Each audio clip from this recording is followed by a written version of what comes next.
સુરતના વેપારી પાસેથી 86.50 લાખ પડાવી લેનાર ભેજાબાદ ઝડપાયો।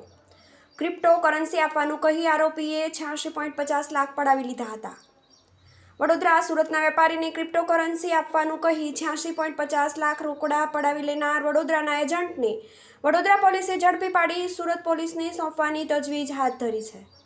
સુરતના વરાછા પોલીસ સ્ટેશનમાં ગત તારીખ 8મી સપ્ટેમ્બરે ગુનો દાખલ થયો હતો, જેની વિગત એવી છે કે મૂળ અમરેલીના અને હાલમાં સુરત મોટા વરાછા અંબિકા પિનાકલ એપાર્ટમેન્ટમાં રહેતા અશ્વિનભાઈ મનસુખભાઈ સાવલિયા ડુમસ રોડ પીપલોદ ગામે લેકવ્યૂ મેડિકલ સ્ટોર ચલાવે છે।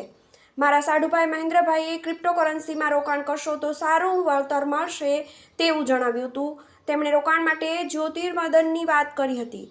અશ્વિનભાઈએ મિત્રો તથા સગા સંબંધીઓ પાસેથી 86.50 લાખ ભેગા કરી આપ્યા હતા।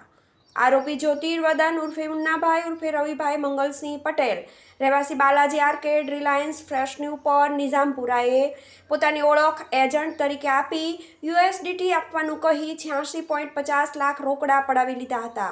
ગુનો દાખલ થયા પછી આરોપી વડોદરાનું પોતાનું મકાન બંધ કરીને ફરાર થઈ ગયો હતો।